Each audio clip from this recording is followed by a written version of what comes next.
Hello everyone, my name is Rahul. আজকে আমরা ক্লজের ব্যাপারে পড়ব। প্রথমে জানব ক্লজ কাকে বলে, তারপরে ক্লজের কিছু এক্সাম্পলস দেখব, আর লাস্টে দেখব ক্লজের কটা ভাগ হয়। স্ক্রিনে দেখি ক্লজ। ক্লজ ওয়ার্ডের মানে হয় খণ্ডবাক্য, অর্থাৎ বাক্যের ছোট অংশ। এবার ক্লজের ডেফিনেশন জানি ইংরেজিতে। What is a clause?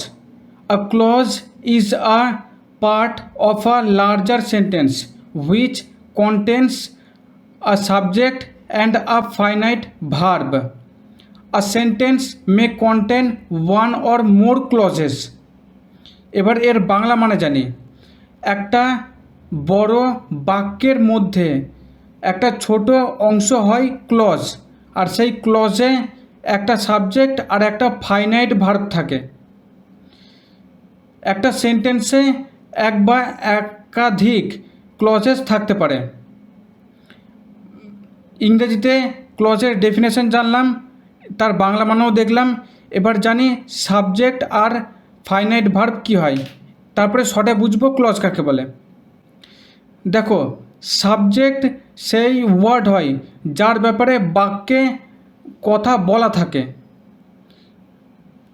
অর্থাৎ যে কর্তা বা যার ব্যাপারে কোনো কিছু বলা থাকে সেন্টেন্সে, সেই ওয়ার্ডকে সাবজেক্ট বলে। আর ফাইনাইট ভার্ব কাকে বলে? ফাইনাইট ভার্ব আর নন ফাইনাইট ভার্ব, এই দুটো ভার্বের টাইপস হয়। আমি আলাদা ভিডিওতে ফাইনাইট আর নন ফাইনাইট ডিটেলসে পড়িয়ে দেবো। আজকে শর্টে জেনে নিই যে ফাইনাইট ভার্ব কাকে বলে। ফাইনাইট ভার্ব সেই ভার্ব হয় যার তিনটে ফর্ম থাকে। ভার্বের ফার্স্ট ফর্ম, সেকেন্ড ফর্ম আর থার্ড ফর্ম। ফার্স্ট ফর্ম মানে প্রেজেন্ট ফর্ম, সেকেন্ড ফর্ম মানে পাস্ট ফর্ম, আর থার্ড ফর্ম মানে পাস্ট পার্টিসিপাল ফর্ম। যে ভার্বের এই তিনটে ফর্ম হয় সেই ভার্বকে ফাইনাইট ভার্ব বলে। ওকে, প্রায় সব ভার্বই ফাইনাইট ভার্ব হয়। যেমন গো, ওয়েন্ট, গন। গো একটা finite verb. Write, wrote, written. রাইটেরও তিনটে ফর্ম পাচ্ছে, তাই রাইট ফাইনাইট ভার্ব। তাহলে সাবজেক্ট আর ফাইনাইট ভার্ব কাকে বলে এটা জানলাম। এবার ক্লজের বাংলা সংজ্ঞাটা দেখে নিই, তারপরে সংক্ষেপে বুঝবো ক্লজ কাকে বলে। দেখো, ক্লজ কাকে বলে? ক্লজ হলে একটি বড় বাক্যের সেই অংশ যার মধ্যে একটা সাবজেক্ট আর একটা ফাইনাইট ভার্ব থাকে। একটা বাক্যে এক বা একাধিক ক্লজেস থাকতে পারে। এটা গেল বাংলায় সংজ্ঞা। এবার সংক্ষেপে বুঝি ক্লজ কাকে বলে। দেখো, একটা বড় বাক্যের মধ্যে ছোট ছোট অংশ থাকে, সেই ছোট অংশকে ক্লজ বলে। একটা বড় বাক্যের একটা ছোট অংশকে আমি একটা ক্লজ বলবো। সেই ছোট অংশে একটা সাবজেক্ট আর একটা ফাইনাইট ভার্ব থাকবে। ওকে, তাহলে ক্লজ কাকে বলে বুঝতে পারলাম। যদি বড় বাক্যের মধ্যে একাধিক ছোট ছোট অংশ থাকে যার মধ্যে একটা সাবজেক্ট আর একটা ফাইনাইট ভার্ব থাকবে, এরকম তিনটে বা চারটে গ্রুপ পাই, তাহলে সেই বাক্যে সেই কটা ক্লজ থাকবে। ক্লজ কাকে বলে আশা করে বোঝা গেল। এবার ক্লজের কয়েকটা এক্সাম্পলস দেখি। স্ক্রিনে দেখো, examples of clauses and numbers of clauses. ক্লজের এক্সাম্পল দেখব, আর কোনো বাক্যে কটা ক্লজ আছে সেটাও জানব। প্রথম সেন্টেন্স, রাম রাইটস। রাম লেখে। এখানে সাবজেক্ট রাম আর finite verb writes. Write finite verb কী করে হচ্ছে? রাইটের তিনটে ফর্ম থাকে, রাইট, রোট, রিটেন, তাই রাইট ফাইনাইট ভার্ব হয়। তাহলে একটা সাবজেক্ট আর একটা ফাইনাইট ভার্ব পাচ্ছি, তাই এই সেন্টেন্সে একটা ক্লজ আছে। পাশে লিখে দিয়েছি one clause. Next sentence, he comes. সে আসে। সাবজেক্ট হি আর ফাইনাইট ভার্ব কামস। কামের তিনটে ফর্ম হয়, কাম, কেম, কাম, তাই কাম একটা ফাইনাইট ভার্ব। তাহলে এখানে একটা সাবজেক্ট আর একটা ফাইনাইট ভার্ব পেলাম, তাই একটা ক্লজ আছে। Next sentence, Pankaj reads novel, Pankaj উপন্যাস পড়ে। এখানে সাবজেক্ট পঙ্কজ আর reads finite verb. Read finite verb কী করে? রিডের তিনটে ফর্ম হয়, রিড, রেড, রিড। যেহেতু তিনটে ফর্ম হয় তাই রিডকে ফাইনাইট ভার্ব বলবো। খেয়াল রাখতে হবে রিডের তিনটে ফর্মই রিড হয়, শুধু তিনটে ফর্মের উচ্চারণ আলাদা আলাদা হয়, প্রনাউন্সিয়েশনের ডিফারেন্স থাকে, বাকি স্পেলিং সেম থাকে। তাহলে এখানে একটা সাবজেক্ট আর একটা ফাইনাইট ভার্ব পাচ্ছি, তাই এই সেন্টেন্সে একটা ক্লজ আছে, পাশে লেখা আছে one clause. Next sentence, Geeta danced at school, Geeta স্কুলে নৃত্য করলো। এখানে সাবজেক্ট গীতা আর ফাইনাইট ভার্ব ডান্সড। যেহেতু একটা সাবজেক্ট আর একটা ফাইনাইট ভার্ব পাচ্ছি তাই এই সেন্টেন্সে একটা ক্লজ আছে। ডান্সড ফাইনাইট ভার্ব কী করে? ডান্সের তিনটে ফর্ম হয়, dance, danced, dance, danced, danced. যেহেতু তিনটে ফর্ম হয় তাই ডান্স একটা finite verb. Next sentence, Rohit bought a cycle और Rohit bought a bicycle. Cycle বললেও হবে, বাইসাইকেল বললেও হবে।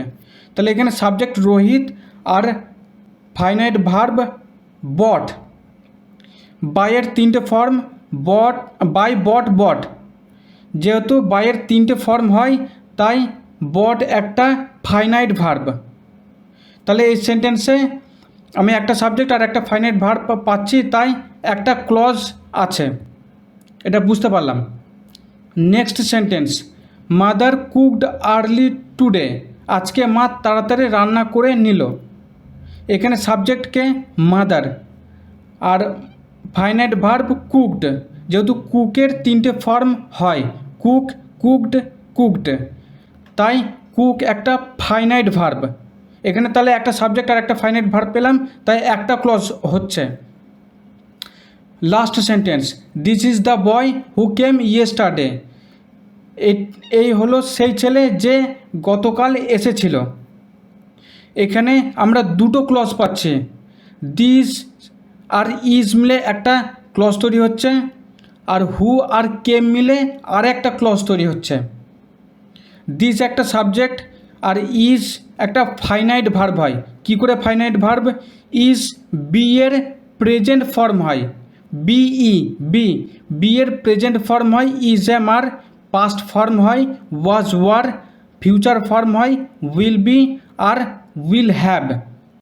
তাহলে এখানে একটা সাবজেক্ট দিস আর ফাইনাইট ভার্ব হচ্ছে ইজ, তাই একটা ক্লজ পাচ্ছি।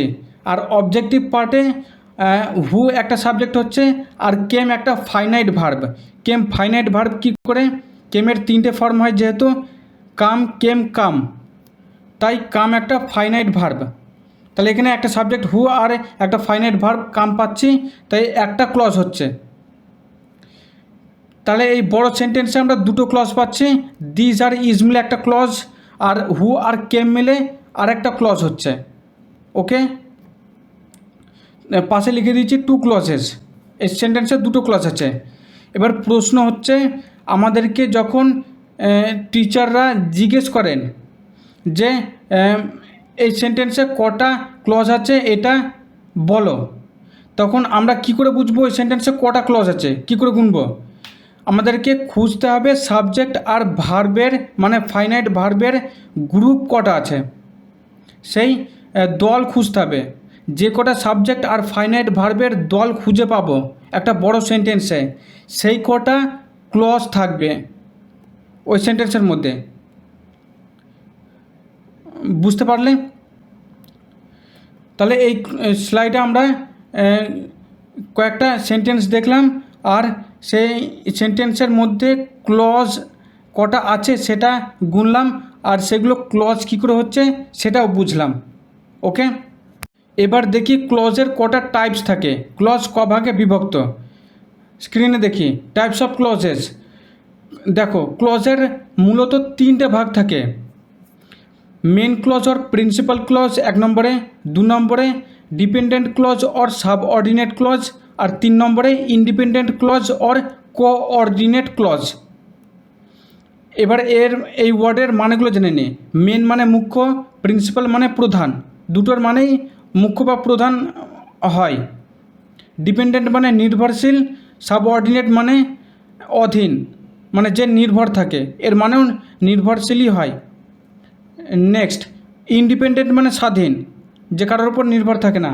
আর কোঅর্ডিনেট মানে যাকে তুলনা করা যায়, অর্থাৎ কোনো কিছু যখন স্বাধীন হবে তাহলে অন্য জিনিসের সঙ্গে তার তুলনা করা যাবে, মানে কোঅর্ডিনেটের মানেও স্বাধীন হয়। ওকে, এবার নেক্সট দেখতে পাচ্ছি there are 3 more types in subordinate clause. Subordinate clause বা ডিপেন্ডেন্ট ক্লজের মধ্যে আরও 3টে ভাগ থাকে। কী 3টে ভাগ? প্রথমটা noun clause or nominal clause, next adjective clause or relative clause, আর 3 নম্বর আছে adverb clause or adverbial clause. এবারে এই ওয়ার্ডের মানেগুলো জেনে নিই। নাউন মানে নাম, নমিনাল মানেও নাম বিশেষ, অ্যাডজেক্টিভ মানে বিশেষণ, রিলেটিভ মানে সম্বন্ধযুক্ত। অ্যাডজেক্টিভ আর রিলেটিভ দুটোই সমান মানের হয়। আর অ্যাডভার্ব মানে ক্রিয়া বিশেষণ, অ্যাডভার্বিয়াল মানে ক্রিয়া বিশেষণ যুক্ত। তাহলে ডিপেন্ডেন্ট বা সাবঅর্ডিনেট ক্লজের আরও 3টে ভাগ পেলাম। তাহলে আমরা এই স্লাইডে পেলাম ক্লজের মেন 3টে টাইপ থাকে, 3টে ভাগ থাকে, আর সাবঅর্ডিনেট ক্লজের ভেতরে আরও 3টে ভাগ থাকে। ক্লজের মোট 6টা ভাগ আমরা পেলাম। এবার ক্লজের ব্যাপারে কিছু এক্সট্রা ইনফরমেশান নিয়ে নিই, দুটো কথা জেনে নিই যেগুলো আমাদের জানা দরকার।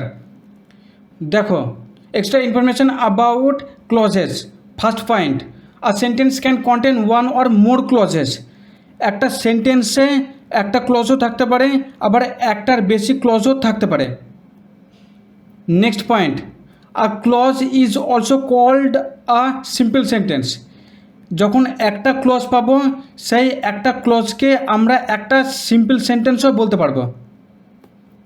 অর্থাৎ একটা ক্লজ হলেই সেই ক্লজকে সিম্পল সেন্টেন্স বলা যাবে। ঠিক আছে, আমাদেরকে এই দুটো কথা জেনে রাখা দরকার। তাহলে এই ভিডিওতে আমরা জানলাম ক্লজ কাকে বলে, তারপরে ক্লজের কিছু এক্সাম্পলস দেখলাম, আর লাস্টে দেখলাম ক্লজ ক ভাগে বিভক্ত। ক্লজের 6টা টাইপ থাকে, সেই টাইপসগুলো দেখলাম। দেখা হবে নেক্সট ভিডিওতে। Till then, by.